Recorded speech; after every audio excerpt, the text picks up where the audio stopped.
Hey guys, welcome back to Ink. This conversation was recorded a few weeks ago, but I wanted to give space to talk about some of the pressing issues in our world right now. So we're releasing it a week later. Today I have with me Dan Blythe. He's creative director at Hillsong London. He's a husband and a father to one of the coolest toddlers I've ever seen on Instagram. In this Ink conversation, we discuss how even in a season of pain, you can create to express how you're feeling.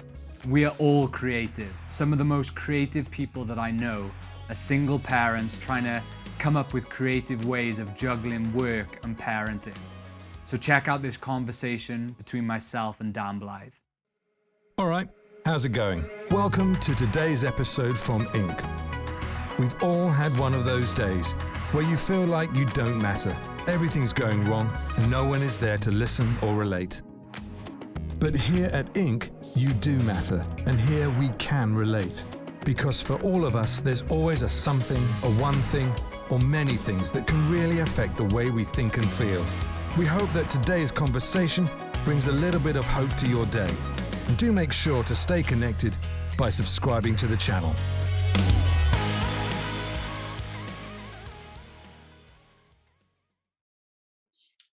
All right, Dan Blythe, good to have you with us today. How you doing, mate? I'm good, thanks, Nathan. How you been, mate? I'm good, man. I'm good. You know, I've been following your Instagram for a little while. Love what you're about, you know, who you are. Maybe tell our audience here at Ink a little bit about yourself, your family life, what you do. Yeah, man. I'm creative director for Hillsong London, which is it's a church across the UK. But my job is really just to look after the creatives, and a lot of that is media guys, so like videographers, cinematographers, graphic designers, fashion designers. So that's what I get to do, and I love that. And then I'm married. I'm celebrating 10 years of being married this month in isolation, so that'll be quality. And I've got a little boy who's 2 years old called Knox, and I'm actually in his bedroom right now. So see that? This is his bedroom. Not only does he have the coolest bedroom of a toddler, I think he's got the best fashion sense of any toddler out there as well, mate.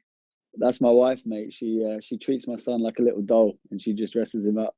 So good. I love it. Cool, man. Well, it's good to have you here. You said your job centers around creativity, and I saw the other day on your Instagram that you've started doing funerals in this season, and it just sparked my thought process on being a creative throughout the grieving process.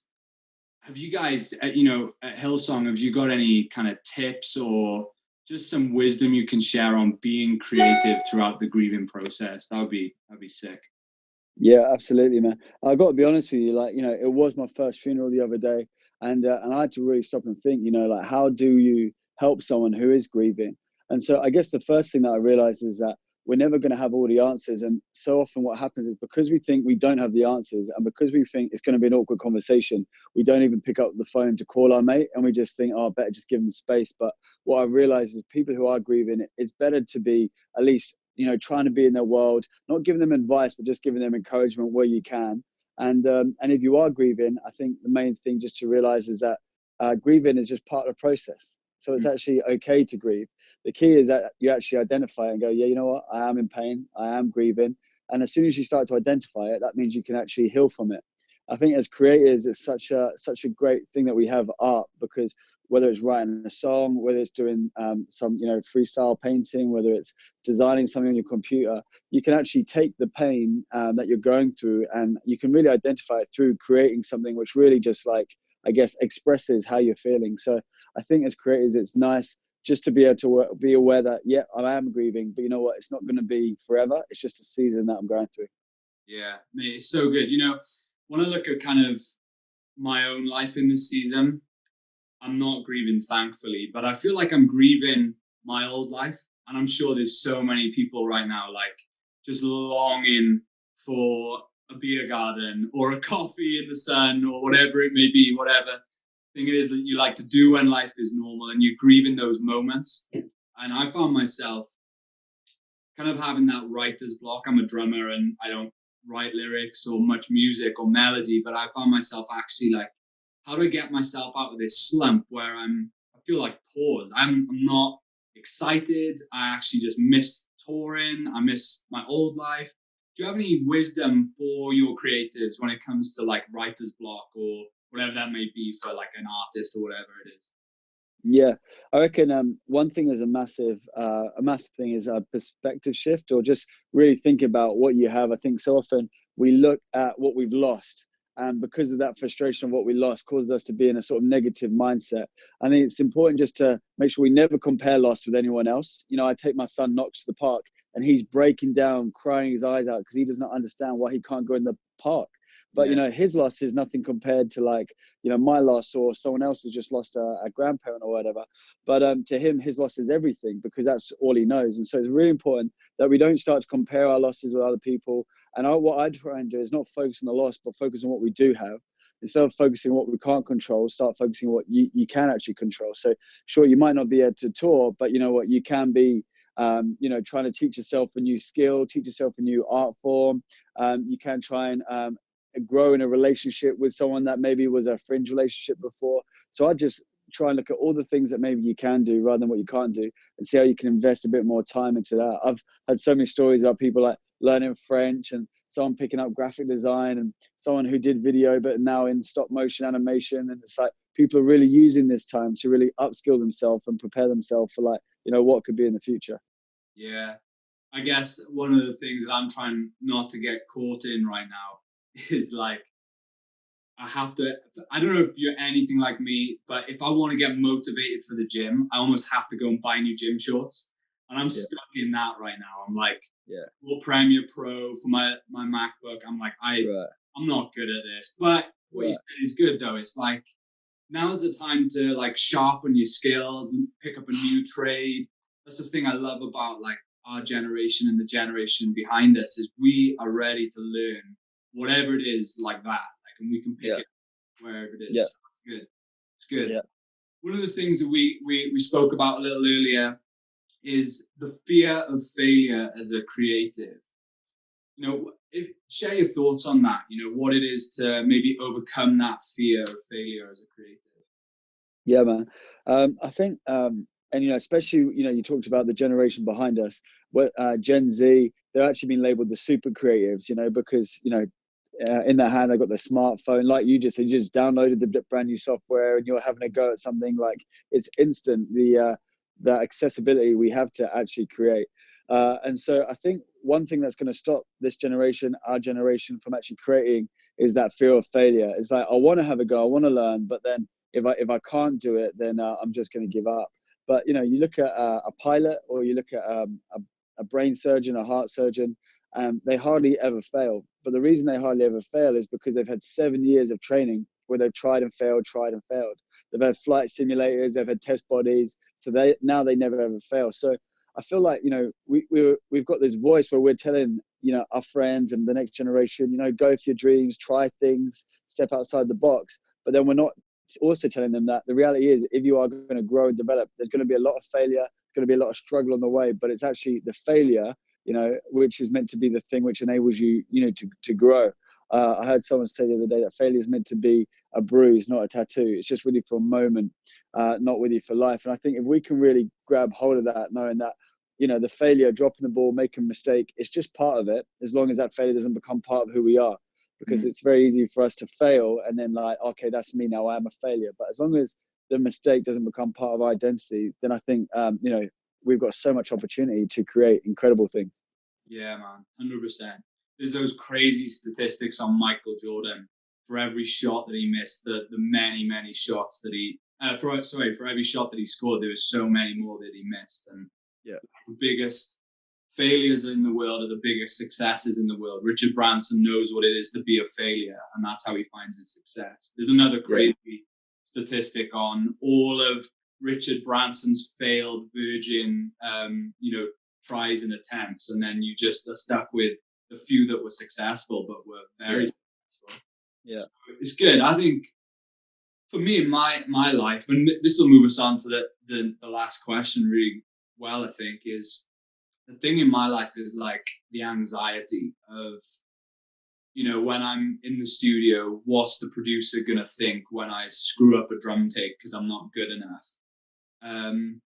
Or even when I was a kid, like I would play football and I just wouldn't try because I'm like, I just don't. If I shoot and I miss, then everybody's gonna laugh at me. And it's like, where does your confidence lie in that moment? Like, talk to me about that. Like, where our foundation is as a creative and how that's important. Yeah, man. Nathan, it's actually such a spot on question, and it's quite a deep question in one aspect. So, I do my best to kind of answer it just in a couple of moments. But, a lot of what we've got to be aware of, that a lot of our mentalities and perspectives that we have right now are actually have been instilled in us through our, childhood, through our teenage years. And maybe right now we're not thinking with the mindset that we'd one day hope for. But we've got to understand, if we've given many years which has got us in maybe like a negative headspace, we also kind of need to give us quite a few years to get out of that headspace. And the good news is that you can change your thought patterns, and you can think in a different way. So I guess if I'm really sorry, Nathan, I've just gone blank. Just quickly remind me where we were going with this. Where you're kind of, as a creative, it's important to have your confidence rooted in, because if your confidence is rooted in something material, like, for instance, just as an example, if there's a young girl watching this and her confidence is like being like some supermodel on Instagram or YouTube, and then you post a picture, it doesn't look like that, your world's going to come tumbling down pretty quickly. So it's that foundation of where our confidence is as creatives. Yeah, definitely. And so, it's that whole quote that I've been going around saying that we compare our private life to everyone else's highlights, everyone else's show reel, all that kind of stuff. I think if you want to know where your confidence is, you got to see what you're like when the thing gets stripped away from you. So like, a lot of us, as creatives especially, we get our confidence from what we have created. And then we get our confidence from the accolade and the affirmation and the value that people put on what we created. But now we're in a season where a lot of creatives have lost their job, and they're not getting to create on the same level as they were. And so, you're not getting the same fame, you're not getting the same notoriety, you're not getting the same money. When all that stuff gets crumbled and taken away, the truth is that, who are you? Because that person who's standing there is the real you. And if you can start building your confidence in who you are rather than what you do, if you know your, like, what you're about, your values, your character, let's just say the big rocks that you decided to build your life upon, that's the stuff that is going to get you through when all the material things disappear. And so for me, as a creative, I want to keep moving forward and understanding who I am, rather than becoming someone that the world is telling me I should be if I want to be successful. I think success is something which is in the individual. And so I'm trying to redefine what success is to me. I don't want to be a successful artist, but be a bad husband and a bad dad. I don't want to be a well-known writer or speaker or communicator, but then be a terrible friend. And so I think it's great in this time to contemplate and even meditate and think about, who are we? What are the things that make us who we are? And then come out of this season strong and confident in that. Yeah, so good. It's such a, like, when you hear it time and time again, that when people are on the mountaintop of success, if the foundation they've built isn't strong and secure, the whole thing just comes tumbling down. And just being real for a minute, it reminds me of, I preached at church this Sunday, and, like, as I've said on these videos before, my hope and my security is found in my faith. And it reminds me of a story where Jesus is tempted, and he's tempted by the devil, and he's taken to a high place, and he's like, you can have all of this. And he's just like, no, my foundation isn't that.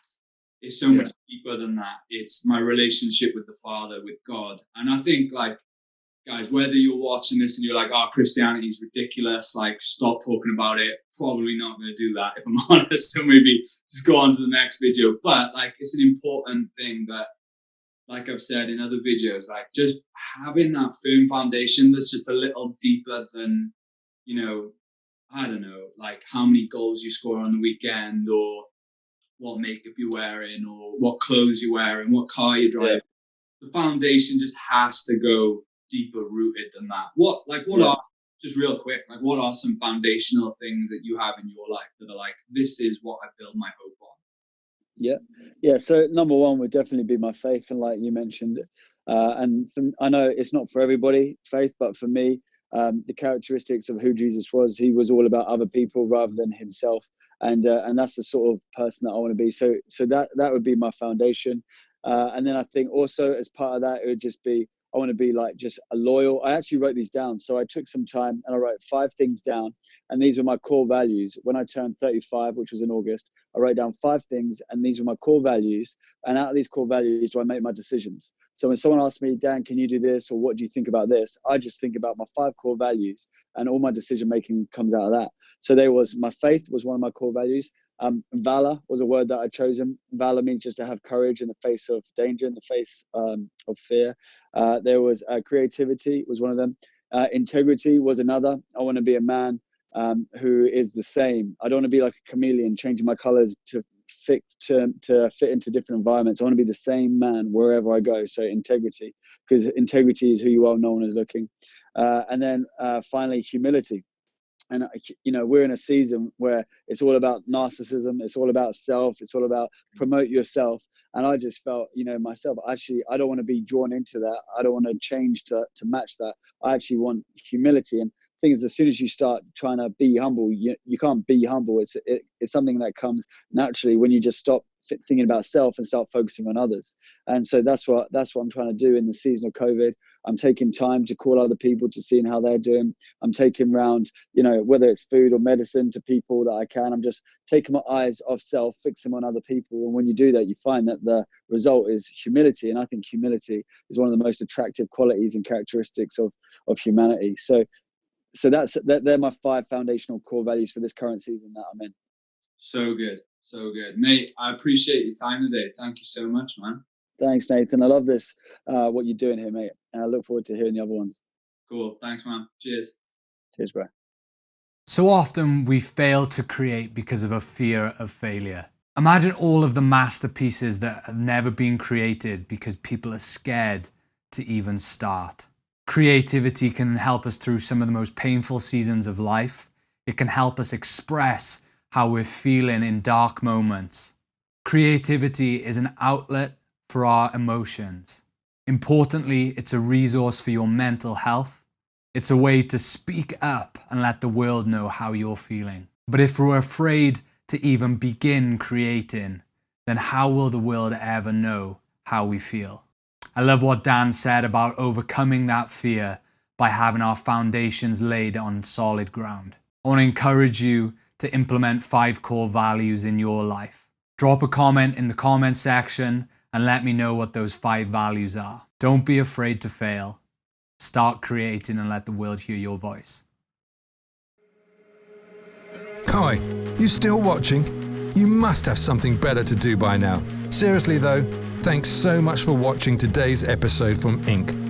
Remember, we all have those days where you feel like you don't matter. Everything's going wrong and no one is there to listen or relate. But here at Inc., you do matter. Remember, here you're included in something. You're part of a community where you are included. We want to inspire your future and bring a little bit of hope to your day. And before we wrap up, please do subscribe and stay connected to Inc. so we can continue to give you content that delivers a little bit of hope. See ya.